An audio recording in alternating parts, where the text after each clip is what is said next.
प्रेमी सज्जनों, भाई तथा महात्माओं, आज सत्संग का दूसरा दिन है और हमारा कार्यक्रम समाप्ति की ओर अग्रसर है। मुझे आशा है कि आप यहाँ से प्रेरणा लेकर के और अपना ज्ञान वर्धन करके जाएंगे। कहा है, सुन समझहि जन मुदित मन, मज्जहि अति अनुराग, लह चार फल अछत तनु साधु समाज प्रयाग। एक राजा के राज्य में एक मूर्तिकार एक पहेली लाया और उसने आइडेंटिकल दो मूर्तियां रखी और कहा, महाराज ये दोनों मूर्तियां आइडेंटिकल हैं, एक जैसी हैं, इनका रूप, बनावट, कद काठी आइडेंटिकल है, इसमें क्या फर्क है ये बताएं। राजा ने देखा, अवलोकन किया, कोई फर्क नजर नहीं आया। सभी लोगों ने बड़े करीब से निरीक्षण किया तो मूर्तियां हूबहू थी। राजा ने अपने मंत्री से परामर्श किया कि भाई बताओ, ये कह रहा है कि मूर्तियों में फर्क है, डिफरेंस है, क्या डिफरेंस है पता लगाओ। तो मंत्री ने कहा, महाराज मुझे धागा चाहिए। और उसने थ्रेड लिया, धागा लिया और एक मूर्ति के कान में डाला तो वो दूसरे कान से निकल गया। दूसरे मूर्ति के कान में डाला तो वो सारा धागा मूर्ति के पेट में चले गया। तो मंत्री ने कहा, महाराज ये इसमें डिफरेंस है, ये दोनों मूर्तियां आइडेंटिकल हैं, पर एक मूर्ति उन लोगों को बताती है जो एक कान से सुनते हैं, दूसरे कान से निकाल देते हैं। कोई भी सत्संग की बात, अच्छी बात उनके जीवन को स्पर्श नहीं कर पाती। They hear from one ear and expel it from the other ear. दूसरी मूर्ति उन लोगों की है जो सुन करके अपने जीवन में उसको उतारते हैं। तो हमें वो मूर्ति बनना है जो अच्छी बात को सुन करके जीवन में उतारें। आपने देखा होगा, मधुमक्खी जो होती है कई फूलों पर बैठती है, फूलों के पराग को, एसेंस को बटोरती है और शहद बनता है। इसी प्रकार से जहां अच्छाई हो वो अच्छाई हमें अपनानी चाहिए ताकि हम अपने जीवन का भला कर सकें। अक्सर आपने देखा होगा, हम लोग कहते हैं कि भाई हम बानरों से आए हैं, जिनको होमो सैपियन कहा जाता है। और होमो सैपियन माने जिसको हम बानर भी कहते हैं, हनुमान भी कहते हैं। वन में विचरण करने वाले नर बानर हुए, धीरे धीरे विकास हुआ और जानवर, हाथी भी होता है। हाथी को आप केला देंगे तो हाथी पूरे केले को खा लेगा। He will not peel the banana, वो केले के छिलके को छिलका नहीं निकालेगा, वो पूरा खा लेगा। बंदर को आप देंगे तो बंदर छिलका निकालेगा। ये नॉलेज की अवेकनिंग, जिसे होमो सैपियन कहते हैं, नॉलेज की अवेकनिंग, ज्ञान जानने की अवेकनिंग, ये बानरों में से आई। एंड टू नो, जानना, और बढ़ते बढ़ते टू नो दाई सेल्फ, अपने आप को जानना। और इसीलिए संत सुकरात ने कहा था, मैन नो दाई सेल्फ, ए मानव तू अपने आप को जान। बहुत साल पहले हम लोग एथेंस गए थे। वहां पर काफी मंदिर बने हुए थे और एथेंस का कोलोसियम बना हुआ था और एक मंदिर बना हुआ था जिसको हमें बताया गया कि ये मंदिर जो है ये ग्रीक्स का बनाया हुआ है और इस मंदिर के बारे में उनकी धारणा है कि हम बड़े देवताओं को पूजते हैं, जिनको हम जानते हैं उनको पूजते हैं, पर ऐसा देवता भी होगा जिसको हम जानते नहीं हैं। तो उन्होंने एक ऐसी प्रतिमा बनाई थी जो बीच में से खाली थी, अर्थात वो ये उसका प्रतीक था कि जिस देवता को हम नहीं जानते हैं उसकी भी हम पूजा करेंगे, जिसको आप फॉर्मलेस कह सकते हैं, निराकार कह सकते हैं। और ऋषियों ने उसको जाना, अगर वो निराकार है तो जाना, शास्त्रों में लिखा है तो शास्त्रों ने कैसे जाना? शास्त्रों को भी ऋषियों ने लिखा है और इसीलिए वेद विद धातु से बना है। वेद का अर्थ होता है ज्ञान, टू नो, और उसी ज्ञान को देने के लिए समय समय पर महापुरुष आते हैं और कहा भी है, जब जब होए धर्म की हानि, बाढ़ई असुर अधम अभिमानी, तब तब प्रभुधर मनुज शरीरा, हरे कृपानिधि सज्जन पीरा। बड़ी सुंदर इसमें एनालॉजी है कि महापुरुष का आना कब कब होता है? जब जब होए धर्म की हानि, when the righteousness is on the decline, धर्म की हानि हो रही है। धर्म को समझते हुए, जानते हुए हम धर्म पर नहीं चलते हैं। रावण ने यह कहा था, मैं धर्म की महत्वता को जानता हूं, I know the importance of religion, but मैं इतना कमजोर हूं कि मैं उसका पालन नहीं कर सकता, उसको निभा नहीं सकता। और इसीलिए राम की और रावण की एक ही राशि है, पर राम ने अपने मन को एकाग्र किया, रावण अपने मन को एकाग्र नहीं कर सका। और अंत में जब रावण शरीर छोड़ रहा था, भगवान राम ने रावण के पास लक्ष्मण को भेजा कि भाई ये बहुत बड़ा ज्ञानी है, दशानन है, विद्वान ब्राह्मण है, इससे कुछ लोक कल्याण की, मानव कल्याण की बात जो है पूछ के आओ। तो लक्ष्मण सिर की तरफ खड़ा हो गया, रावण ने कुछ नहीं बोला। जब लक्ष्मण जी ने कहा कि प्रभु मैं तो गया था, बड़ा अभिमानी है, मैं उसके नजदीक गया, सिर के नजदीक खड़ा रहा, पर वो बोला ही नहीं। भगवान समझ गए कि तुम गलत जगह गए। उन्होंने कहा तुम उसके पैरों की तरफ खड़े हो, याचना करो। हम नलके से जब पानी लेना चाहते हैं तो बाल्टी को नलके के ऊपर नहीं रखते हैं, बाल्टी को नलके के नीचे रखते हैं। तुम जाओ, पैरों की तरफ खड़े हो, हाथ जोड़ के याचना करो, वो बताएगा। पुनः लक्ष्मण जी गए, लक्ष्मण जी ने प्रार्थना की कि हे दशानन, कुछ ज्ञान की बातें बताइए जिसका जनमानस को फायदा हो, उपयोग हो। तो रावण ने आंख खोली, देखा सामने लक्ष्मण खड़े हैं, कहने लगा मैं अब प्रस्थान करने वाला हूं, मरने वाला हूं। एक तो अच्छी बात को कल पर नहीं छोड़ना चाहिए। अगर कोई ज्ञान की बात कही जाती है, बहुत से लोग समझते हैं जी कल ले लेंगे, परसों ले लेंगे, देख लेंगे। तो जब दरबार से जानने की बात कही जाती है तो हम उसको कल पर टाल देते हैं। तो रावण यही कहता है कि अच्छी बात को कल पर मत छोड़ो।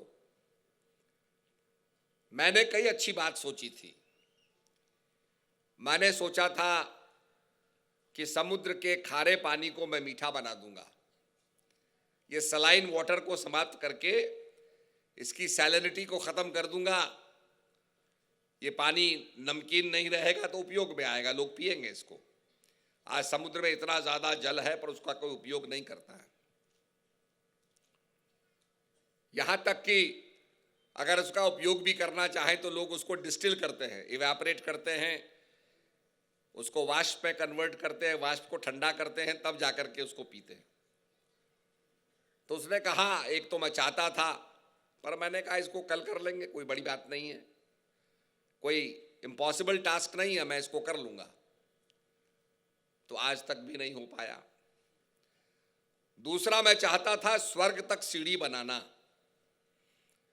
लोग हेवेंस को क्लाइम करने के लिए सोने की सीढ़ी से जाएं, मेरा नाम ले कि दशानन ने, रावण ने सीढ़ी बनाई थी।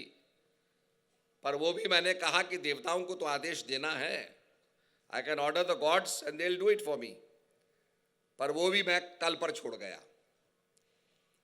और जब मेरी बहन शूर्पणखा ने कहा कि दंडकारण्य में दो बड़े वीर नायक आए हैं, वीर पुरुष आए हैं, बड़े मेधावी हैं, राक्षसों को मार रहे हैं, हमारे स्वजनों को मार रहे हैं, और उनके साथ एक बड़ी रूपवती नारी है, तो उस नारी को प्राप्त करना, उसका अपहरण करना, उस काम पर मैं लग गया। अच्छा काम छोड़ दिया, बुरा काम मैं करने लग गया, जिसका परिणाम है कि देखो लक्ष्मण जी, आज मैं यहां पर चिता पर पड़ा हूं। तो बड़ी अच्छी बात कही, विवेक की बात कही कि अच्छा काम हम कल पर ना छोड़ें। Never leave good acts, good deeds for tomorrow. और इसके साथ साथ भगवान जो हैं उस पे कहा कि जब जब होए धर्म की हानि, राइचियसनेस डिक्लाइन पे है, बाढ़ ही असुर अधम अभिमानी। आपने देखा होगा किस प्रकार से लोग बढ़ रहे हैं, किस प्रकार से लोगों को मारने वाले, कत्लेआम करने वाले, कहीं कोई बम लगा देता है, कहीं कोई मार देता है।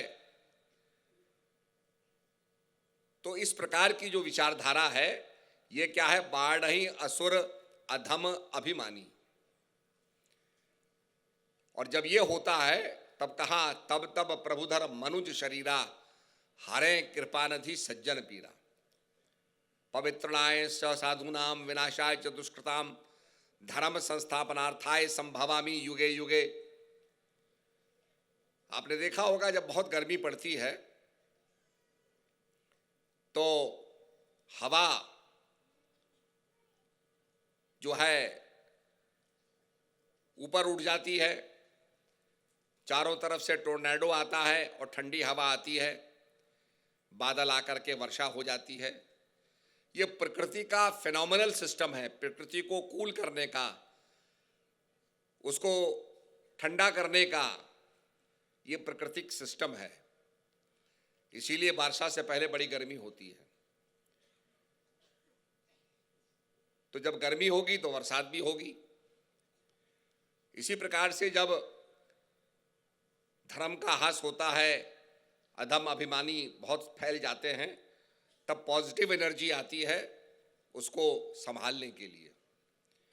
और संत महापुरुष उस पॉजिटिव एनर्जी के अभिभावक होते हैं जो लोगों के जीवन में परिवर्तन लाते हैं। आप ही अपने जीवन को देखिए, अगर आपके जीवन में ज्ञान ना होता तो आपका जीवन कहाँ होता? हम यही चर्चा कर रहे थे कि नशे को छोड़ करके, मादक चीज़ों को छोड़ करके हम यहाँ इस सद्भावना सम्मेलन के प्रांगण में बैठे हैं और अपना जीवन सुधारने की बात सुन रहे हैं। ये सबसे बड़ा पॉजिटिव जो है स्टेप है। कहा जाता है a journey of 1000 miles begins beneath your foot. 1000 मील लंबी यात्रा की शुरुआत आपके अपने पैरों के नीचे से होती है। जो ईश्वर से मिलने की यात्रा है उसका प्रारंभ भी आपके अंदर से ही होगा। अब हमारे संतों ने बहुत सी बात रखी हैं कुछ बात छुपाई है, और इसलिए छुपाई है कि जब आदमी योग्य बनेगा तब प्राप्त करेगा। एक शिष्य था, अपने गुरु से पहलवानी लड़ता था, पहलवान बन गया, तो उसने अपने गुरु को चैलेंज किया कि तलवारबाजी में मुझसे लड़ो। बहुत बलिष्ठ था, तो गुरु ने कहा ठीक है, स्वीकार कर लिया। अब उसके गुरु ने कहा कि भाई 10 फीट लंबी तलवार बनवाओ। तो म्यान बनने लगी, तलवार की जो शीत होती है वो बनने लगी, 10 फीट लंबी बनने लगी। बढ़ाई वो 10 फीट लंबा का म्यान बनाने लगा। तो उसका जो चेला था, जो लड़ने जा रहा था, उसने कहा भाई क्या हो रहा है, क्या तैयारी हो रही है? लोगों ने कहा भैया तेरे को मारने के लिए तेरे गुरुजी ने 10 फीट लंबी तलवार बनवाई है। उसने कहा अच्छा। देखने गया, उसने देखा 10 फीट लंबी तलवार बन रही है। उसने कहा मैं अपने गुरु को 20 फुट लंबी तलवार से मारूंगा। अब उसने कहा 20 फुट लंबी तलवार बनाओ। अब तलवार बनने लगी, 20 फुट लंबी तलवार बन गई। दोनों जो हैं मल्ल युद्ध के रण में आ गए। गुरु के पास 10 फीट लंबी तलवार थी, चेले के पास 20 फुट लंबी तलवार थी। जब प्रतियोगिता शुरू हुई तो 20 फुट लंबी तलवार कोई अचानक तो निकलेगी नहीं, निकालते निकालते टाइम लग गया। और गुरु जी ने अपने 10 फुट लंबी तलवार से 2.5 फुट की कटार निकाली और अपने शिष्य के छाती पर बैठ गया। शिष्य ने कहा गुरुजी ये तो आपने कभी सिखाया ही नहीं। तो बोला सब सिखा जाता तो तुम मुझे छोड़ता क्या? कुछ बात छुपा के भी रखी जाती है। तो ज्ञान की सैंक्टिटी के लिए कुछ बातें हमारे संतों ने छुपाई हैं, और इसीलिए कहा है कि कोटि नाम संसार में ताते मुक्ति न होए, आदि नाम जो गुप्त जब बूझे बिरला कोई। सैकड़ों भगवान के नाम हैं जो भाषा में आते हैं, पर जो चीज भाषातीत है वो भाषा में नहीं आ सकता। तो तुलसीदास जी कहते हैं रघुपति, भगवान की भक्ति क्या है? वो वर्षा ऋतु रघुपति भक्ति। वर्षा ऋतु रघुपति भक्ति, तुलसी साल सुदास, राम नाम बर बरण जो सावन भादो मास। वो कहते हैं वर्षा ऋतु जो है रघुपति की भक्ति है, और वर्षा ऋतु में क्या होता है, हम धान लगाते हैं।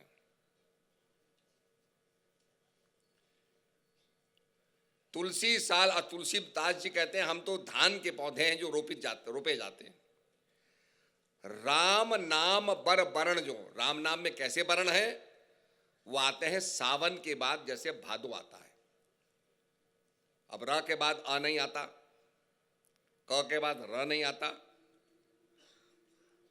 तो जो ज्ञानी होते हैं वो समझते हैं वो कौन से वर्ण हैं जो सावन के बाद भादो आते हैं। इसीलिए कहा कहा सुनी कि है नहीं, देखा देखी बात, दुल्हा दुल्हन मिल पड़े फीकी पड़ी बारात। तो जब आदमी की साधना संपन्न होती है, जिसको कहा यम नियम आसन प्राणायाम प्रत्याहार धारणा ध्यान और समाधि, अष्टांग योग के अंदर धारणा ध्यान और समाधि, तो उसको कहा समाधि। उसी समाधि सम्यक ध्यान के लिए बद्री विशाल भगवान जो हैं नंद नारायण पर्वत पे गए और वहां पर सहस्त्र कवच राक्षस को मारने के लिए साधना में बैठ गए। वो 1000 वर्ष तक साधना करते थे। उसके बाद नर तपस्या करता था, फिर नर करता था, फिर नारायण लड़ते थे। ऐसे करते करते सहस्त्र कवच राक्षस को मारा। राक्षस शब्द जो है, असुर शब्द जो है, ये नेगेटिविटी का प्रतीक है। इसलिए आपने देखा होगा कि हमारे यहां देवता और दानव, देवासुर संग्राम हुआ और लड़ाई को रोकने के लिए कहा भाई तुम समुद्र मंथन करो, इसमें से अमृत निकलेगा। पहले तो उसमें हलाहल विष निकला, हलाहल विष से सारी पृथ्वी जो है प्रदूषित हो गई। सबने प्रार्थना की भगवान शंकर से कि हे प्रभु आओ हमें बचाओ, संसार तो समाप्त होने जा रहा है, बहुत ज़्यादा प्रदूषण बढ़ गया। तो भगवान शंकर ने उस विष का पान किया और विष का पान करने के बाद उसको गले तक रखा, गले से नीचे नहीं उतारा। हम जीवन में देखें, अगर आप भी अपने फैमिली के अग्रज हैं, बड़े हैं, तो जीवन में बहुत सी घटनाएं घटती हैं, आपको भी विषपान करना पड़ता है। पर विषपान ऐसा करना चाहिए कि उसको जीवन में ना उतारें, गले तक रखें, ताकि हमारी बॉडी उससे प्रभावित ना हो। और जब समुद्र मंथन हुआ तो उसमें से अमृत निकला, पात्रों को बांटा गया, जो पात्र नहीं थे उनको भी मिल गया। तो उनका परिणाम क्या हुआ कि राहु केतु के रूप में आज भी वो लगे हुए हैं। तो कहने का मतलब यह है कि फिजिकल साधना हम कितनी भी करें, पर अगर हमारा मन नियंत्रण नहीं, आपने देखा होगा रावण ने कितनी तपस्या की, इतनी तपस्या की कि वह कैलाश पर्वत को उठाने जा रहा था, तो भगवान ने दबा दिया उसको। किसी भी आप हिरण्याकश्यप को देखिए, बड़े बड़े राक्षसों को देखिए, कितनी घोर तपस्या करते थे, ब्रह्मा को प्रसन्न कर लेते थे, वरदान प्राप्त कर लेते थे, ऐसे ऐसे वरदान प्राप्त करते थे कि सारे देवता कहते हैं कि आपने तो हमें संकट में डाल दिया। अब जब उसने अमर होने का वरदान मांगा हिरण्याक्ष ने, तो आपने कहा कि भाई अमर होने का तो मैं दे नहीं सकता, और कुछ मांग ले। तो उसने कहा कि ना मैं ऊपर मरूं, ना नीचे मरूं, ना अंदर मरूं, ना बाहर मरूं, ना मनुष्य से मरूं, ना राक्षस से मरूं। ऐसा वरदान मांगा कि मेरी मौत ही ना हो, ना अंदर ना बाहर। तो भगवान जब नरसिंह रूप में प्रकट होते हैं और उसका वक्षस्थल फाड़ते हैं, तो दरवाजे के बीचों बीच, और भगवान कहते हैं देख तू ना अंदर है ना बाहर है। उसको अपने घुटनों पे रख दिया, कहा ना ऊपर है ना नीचे है। और जो तेरा वरदान था कि ना मनुष्य मारे ना पशु मारे, ना मैं पशु हूं ना मनुष्य हूं, मैं नरसिंह हूं। तो कहने का मतलब कि आप कुछ भी कर लो, आए हैं सो जाएंगे राजा रंक फकीर, एक सिंहासन पड़ चला एक बांधा जाए जंजीर। जो संसार में आए उनको जाना पड़ेगा, और हर एक्शन का रिएक्शन होता है। जो आते हैं वो जाते भी हैं, पर एक्शन और रिएक्शन से, तभी कहा चलती चाकी देख के दिया कबीरा रोए, दो चक्किन के पाट में साबुत बचाना कोई। चक्की के पाट में जो चावल का दाना आता है वो तो आटा बन के ही निकलता है, पीस के ही निकलता है। तो कबीरदास का बेटा कमाल था, कहता है गुरु महाराज इससे भी बचने का उपाय है। चलती चाकी देख के दिया कमाल हंसाए, और जो कील से लागे रहे ताको काल न खाए। जो चक्की के कील से सेंटर पॉइंट से लग जाता है वो पिसने में नहीं आता। चक्की को उठा के देखो, जो दाना जितनी दूर होगा सेंटर पॉइंट से वो उतना आटा बन के निकलेगा। ऐसे ही सेंटर पॉइंट क्या है, आपने देखा होगा सारे ग्रह परिक्रमा कर रहे हैं, सूर्य बीच में स्थिर है, स्टेशनरी है, और सूर्य की सारे ग्रह परिक्रमा कर रहे हैं। जैसे हमारे यहाँ न्यूक्लियस है, न्यूक्लियस के चारों तरफ इलेक्ट्रॉन्स परिक्रमा कर रहे हैं, ऐसे सूर्य के चारों तरफ परिक्रमा कर रहे हैं। ऐसे ही एक टांगे का पहिया होता है, वो घूमता रहता है, पर जिस एक्सल पर लगा होता है वो एक्सल नहीं घूमती है। आपने कार का देखा होगा, पहिया घूमता है, पर जिस एक्सल पे लगा होता है जिस पर वो नहीं घूमता, कार नहीं घूमती है, उसका पहिया घूमता रहता है। तो इसी प्रकार से जो चेंजेस हो रहे हैं, परिवर्तन हो रहे हैं, ये ऐसे बिंदु के चारों तरफ हो रहे हैं जो अपने आप में अनचेंजेबल है, जिसमें परिवर्तन नहीं होता। सारे ग्रह घूम रहे हैं, आपने देखा होगा 365 डेज होते हैं, उसके बाद दिन रात होते हैं, किस प्रकार से घूम रहे हैं। आज तो सारी स्पीड समझी जा रही है, वैज्ञानिक समझ रहे हैं कि साहब इतने लाइट ईयर्स हम दूर हैं, अर्थात रोशनी जो है 1860 लाख जो है मील चलती है प्रति सेकंड, ऐसे इतनी दूरी से वो रोशनी चल रही है और अभी तक पृथ्वी तक पहुंची है इतनी दूर।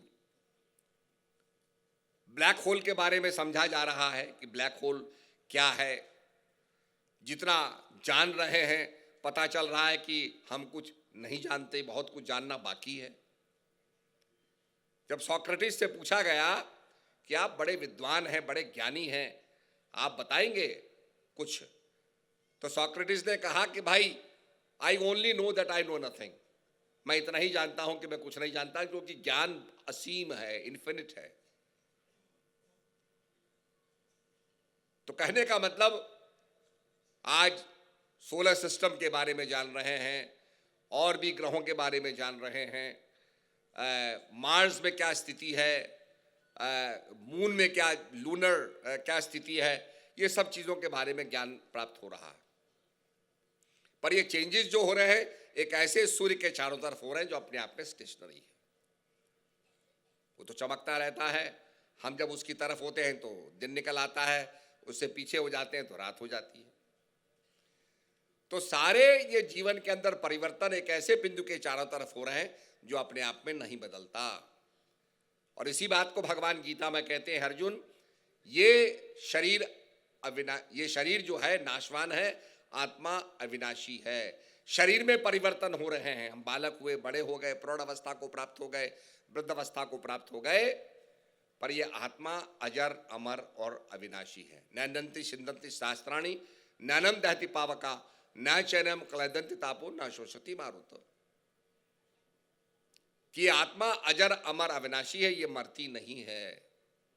और आज विज्ञान भी मानता है that energy it cannot be created, it cannot be destroyed. शक्ति जो है ये अविनाशी है। इसको विज्ञान डिस्प्यूट करता था, विज्ञान नहीं मानता था। वो कहता है केवल ये हिंदू धर्म वाले मानते हैं, पुनर्जन्म को मानते हैं, पिछले जन्म को मानते हैं, ऐसा नहीं होता। पर आपने देखा कि आज जो साइकोलॉजिकल रिसर्चेज हो रही हैं, पैराफिजिकल रिसर्चेज हो रही हैं, उसमें आदमी जब हिप्नोसिस में उसको ले जाते हैं तो पिछले जन्म के वृतांतों को बताता है। कई लोग ऐसे पैदा हो गए जो अपने पिछले जन्म की घटनाओं को बताते हैं। महात्मा गांधी जी के समय भी एक प्रसंग आया, बहुत फेमस प्रसंग हुआ एक लड़की के बारे में कि जब वो पैदा हुई तो बार बार कहती थी कि मैं यहाँ की हूँ, मैं यहाँ की हूँ। तो पहले तो लोग हंसते थे, शायद ये ऐसा ही कह रही है। उनके यहाँ कोई मेहमान आया, मेहमान ने कहा भाई ये लड़की बार बार कहती है मैं वहाँ की हूँ, तो चलो उसको देख लेते हैं। जब उसको शहर ले जाया गया तो वो सारी गलियाँ जानती थी और जाकर के सीधे अपने घर में पहुँची। अब छोटी सी बच्ची एक बड़े आदमी को देख के कहती है ये तो मेरे पति थे। बड़ा विस्मय हो गया लोगों को। ये कहानी डॉक्यूमेंट की गई, गांधी जी ने भी इस कहानी को पूछा, इसके बारे में जानकारी प्राप्त की, उनको भी कहना पड़ा ये सत्य है। फिर उस लड़की से पूछा गया कि बताओ तुम क्या जानते हो, तो उसने सारा कुछ बताना शुरू कर दिया। फिर पूछा अब और कुछ बताओ, तो उसने कहा फलानी जगह में मेरा पैसा रखा रहता था, मैंने दबाया था, वहां खोजो। तो उसके पति ने कहा भाई वो पैसा बात सही कह रही है, हमने उसको निकाल लिया था। घर के अंदर क्या परिवर्तन हुए वो सारे बताए उसने कि भाई यहां पर पहले शौचालय होता था, यहां रसोई, तुमने बदल दिया सब। तो कहने का मतलब यह था कि उस बात को आप डिनाई नहीं कर सकते। और ये रीइंकार्नेशन, लाइफ आफ्टर लाइफ, ये दुनिया के अंदर प्रसिद्ध हुई, कई किताबें इस पर लिखी गई। आपके सिक्किम में एक गुरुद्वारा है, तो यह आता है कि वहां पर एक फौजी था और चीन से लड़ते लड़ते वो मारा गया। अब उसकी आत्मा वहां घूमती रहती है, जो कोई फौजी सोता है उसको थप्पड़ मारती है। तो वो सिख जी का गुरुद्वारा है और बड़ा फेमस है, लोग वहां पानी ले जाकर रखते हैं, पानी पीते हैं। अब चीनी भी इस कहानी को सुनते होंगे कि भैया यहाँ तो थप्पड़ मारने वाले भी आत्माएं हैं जो थप्पड़ मारती हैं और देश के प्रति सजग करती हैं। ऐसे आपने जसवंत सिंह वीर का नाम सुना होगा, जो आपके अरुणाचल के अंदर जिन्होंने चीनियों को मारा। हमारे ही उत्तराखंड के थे वो, और उनको बहुत माना जाता है। उनका वहां पर गढ़ बनाया हुआ है, जसवंतगढ़। हमारे यहाँ भी लैंसडाउन के अंदर जसवंत द्वार बनाया हुआ है, उनको बहुत माना गया। तो कहने का मतलब यह है कि आत्मा अजर, अमर और अविनाशी है। और आप सुनेंगे उस गढ़ की कहानी तो उनके लिए नाश्ता परोसा जाता है, उनके कपड़ों में सलवट पड़ती है, उनके बिस्तर में रिंकल्स आती हैं, बाकायदा उनकी सूट जो है ट्रेन में उनकी बुकिंग होती है और उनकी तनख्वाह उनको दी जाती है, उसका बढ़ोतरी होती रहती है। तो कहने का मतलब यह है कि आत्मा अजर, अमर और अविनाशी। और हमारा जो कर्म का सिद्धांत है, ये आज विदेश भी मान लगे हैं, थ्योरी ऑफ कर्मा। किसी का बुरा होता है, लोग कहते तुम्हारे बुरे कर्म होंगे। कर्म प्रधान विश्व चिराखा, जो जस करई तो तस फल चाखा। Every action has equal and opposite reaction. और मैं आपको एक छोटी सी अपने एक घटना बताऊंगा। मुझे लाटू देवता जाना था, वहां कोई कार्यक्रम था। मेरा हेलीकॉप्टर नहीं उतर सका, वो टेढ़ा हो गया थोड़ा सा। तो हेलीकॉप्टर वाले होते हैं, उन्होंने कहा साहब यहाँ वेट करना पड़ेगा, तो मुझे नीचे उतार दिया। तो मैं हवाई अड्डे पे खड़ा था, तो मैंने एसटीएम को फ़ोन किया कि भाई मुझको देहरादून जाना है, गाड़ी भेजो। थोड़ी देर में गाड़ी आ गई, मैं बैठ के चल दिया। मैंने ड्राइवर से पूछा, भाई तुम ये बताओ कि तुम हो कौन, कहाँ रहते हो? कहा साहब मैं कोदमा का रहने वाला हूँ, आप मेरे पिताजी को जानते हैं। मैंने कहा जरा हवाला बताओ। तो उसने बताया। तो उसके पिताजी हमेशा एक नीला सूट पहनते थे, ब्लेजर पहनते थे। मैं समझ गया ये उसका बेटा है। मैं बड़ा खुश हुआ। मैंने कहा भाई बड़ी अच्छी बात है, तुम बड़े हो गए हो, गाड़ी चला रहे हो। तो हम चाय पीने के लिए रास्ते में रुके। चाय पीने रुके तो उसने माँ को फोन किया कि माँ मैं सतपाल महाराज को लेके गाड़ी में जा रहा हूँ। तो उसकी माँ ने कहा बेटा तू बड़ा भाग्यशाली है जो महाराज जी को लेके जा रहा है। जब तेरे पिताजी मर गए थे तो महाराज जी ने हमारी मदद की थी, और उसमें से कुछ पैसे बचे हुए हैं, 400-500 रुपये आज भी मेरे पास हैं। मैंने तुमको पढ़ाया, तुम्हारी दवाई में खर्च किया, आज भी मेरे पास पैसे बचे हुए हैं। तो महाराज जी ने उस समय हमारी मदद करवाई थी। तब मैंने कहा देखो इनकी जो मदद है, आज मुझे गाड़ी में ये ले जा रहा है। तो every action has equal and opposite reaction. और ये तो हमारे शास्त्रों में भरा हुआ है। भगवान ने बाली को मारा, छल से मारा, तो भगवान को श्राप लगा। और भगवान जब लेटे हुए थे तो एक भील ने उनका पैर को एक हिरन समझ के मारा, तो उनके तलवे में लग गया। भील ने भगवान से प्रार्थना की प्रभु गलती होगी। भगवान ने कहा नहीं भाई, मैंने छुप करके मारा था बाली को, अब तू मुझे मार रहा है। सीता का अपहरण हुआ तो यही आता है कि नारद जी ने श्राप दिया कि तुमने मोह में डालकर मुझे भ्रमित कर दिया। मैं तुम्हें श्राप देता हूं कि जिस वानर वेश में आपने मेरा उपहास उड़ाया, यही तुम्हारी मदद करेंगे और तुम्हारी पत्नी का भी अपहरण होगा। तो देखो वानरों का साथ लेकर के भगवान ने पुल बनाया। आज जब उसको सैटेलाइट से देखा जाता है तो वो ऐसा भूभाग था जिसको पार्क स्ट्रेट बोलते हैं, ऐसा भूभाग था जो ऊंचा था और पुल बनाने की सही जगह थी। पुल वही बनाया जाता है जो शॉर्टेस्ट डिस्टेंस हो या हाइट ऊंची हो। भगवान ने सही स्थान चुना। तो कहने का मतलब यह है कि हमारे सारे प्रसंग यही हैं। दशरथ जी ने श्रवण कुमार के माँ बाप को मारा और उसके माँ बाप यही कहते हैं कि जैसे अपने पुत्र के वियोग में हम अपना प्राण त्याग रहे हैं, हे दशरथ तुम भी अपने पुत्र के वियोग में अपने प्राणों का अंत करोगे। तो देखो दशरथ जी भी विलाप करते करते राम कहे पुन राम कहे, राम कहे पुन राम, और दशरथ जी सुरधाम को चले गए। तो ये इस प्रकार की सारी कथाएं हमें बताती हैं कि कर्म प्रधान विश्व रचिराका, जो जस करे तो तस फल चाखा। अगर आप अच्छा करोगे उसका फल अच्छा होगा। तो जो अध्यात्म की पॉजिटिविटी है उसका फल तो अच्छा होता ही होता है। और उसको कहा कि उससे वो ऐसी अग्नि है जो सारे मल विक्षेप आवरण को भस्म कर देती है। आपने देखा होगा, अगर हम बीज को भून दें तो फिर वो मल्टीप्लाई नहीं करता। ज्ञान की अग्नि जो है वो मल्टीप्लाई नहीं होने देती है।